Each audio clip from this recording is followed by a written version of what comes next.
Welcome to the World Today. I am Amarachi Ubane. It is our Africa Thursday. We'll begin the program with some major stories around the world. Ukraine's President Petro Poroshenko has cancelled a visit to Turkey based on Russian troop deployments in the east of the country.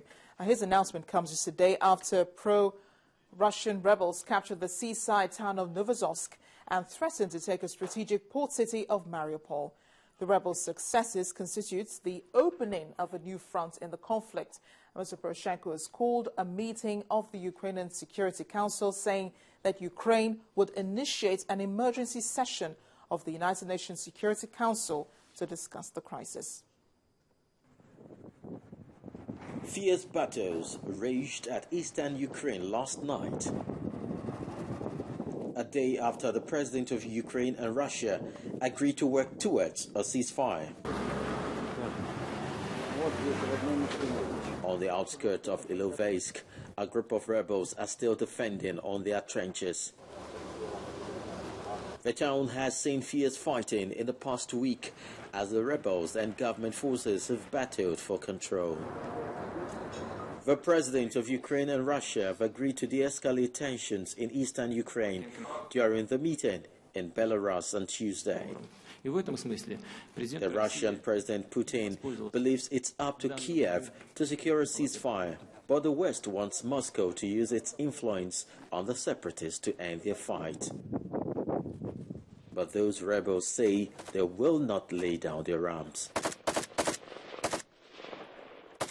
Meanwhile, Ukrainian President Poroshenko confirmed this morning that Russian forces had invaded Ukraine, and he called an urgent meeting of the Ukraine Security and Defense Council to decide the next steps to take in the crisis. Due to Russian troops actually entering Ukrainian territory, I decided to cancel a visit to Turkey, despite the 7 planned important bilateral meetings that Ukraine desperately needs. The place of Ukraine's president is in Kiev today. On the same day, Ukrainian Prime Minister Arseniy Yatsenyuk appealed to the United States, European Union and G7 countries on Thursday, August 28, to freeze Russian assets until Russian forces withdraw from Ukrainian territory. At a government meeting, the Prime Minister warned the situation in the east of the country was rapidly deteriorating. He urged for international sanctions to put pressure on the Kremlin. The situation in the east of Ukraine substantially deteriorated. Russia has sent a number of armored personal vehicles, tanks, and troops. We can confirm that Russian military boats are on Ukrainian ground. Ukrainian forces are capable to tackle and to cope with the Russian-led guerrillas.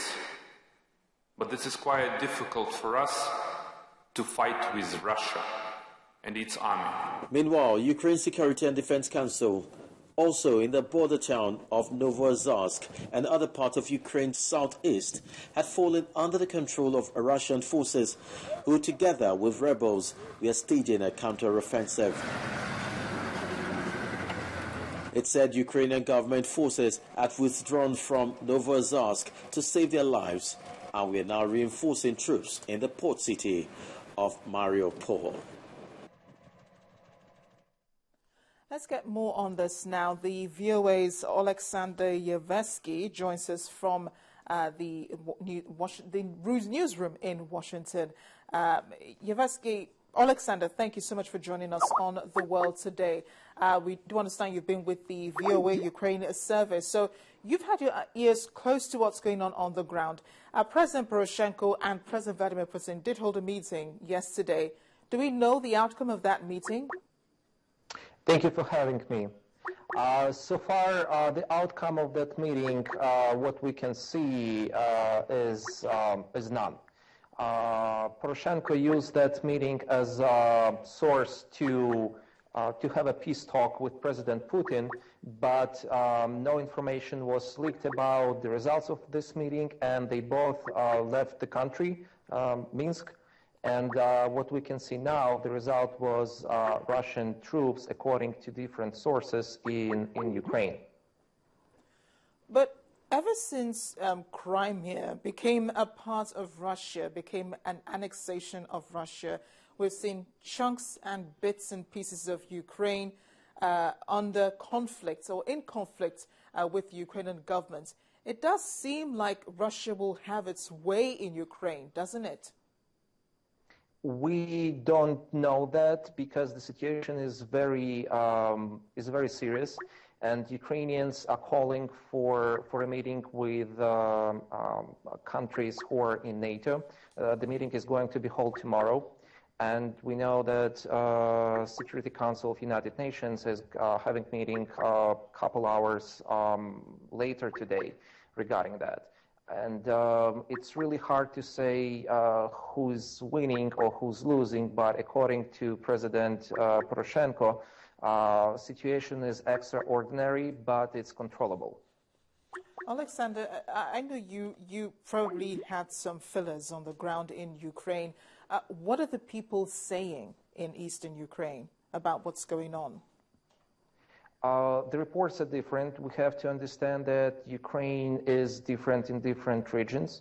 And for example, when the whole situation blew up in Donetsk, the next region to that, Dnipropetrovsk, everything was totally controllable and totally fine, and it was no guerrillas or any kind of separatists showing up in Dnipropetrovsk. At this point, we can say that Ukrainians are dying, and it's bringing a lot of tears and a lot of destructions in Ukraine, all those actions we recently witnessing. Just recently, we understand NATO detected a significant increase of Russian arms being supplied to the rebels over the past 2 weeks. Is there any truth in this? We are using different sources, and different sources such as NATO and the Department of Defense of the United States confirming that troops are being moved, and unnamed source in NATO confirmed that Russia has approximately 1,000 troops in Ukraine right now at this point.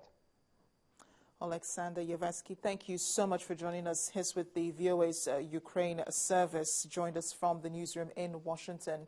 Let's turn now to Syria, where activists claim that jihadist militants from Islamic State are guilty of executing dozens of Syrian army soldiers. The Syrian Observatory for Human Rights claims the soldiers were captured while attempting to flee to Hama province after IS stormed the Tabqa airbase. This comes just a day after photos and the video were posted online that appear to show dozens of men in their underwear being marched through the desert at gunpoint. Looking further at this video, militants were shouting Islamic State and there's no going back. The observatory says 346 IS fighters and more than 170 members of the security forces have been killed in the final battle, which lasted 5 days. The head of the observatory, Rami Abdul Rahman, told the AFP news agency that about 1,400 troops had been stationed at the airbase, 700 of whom have managed to escape.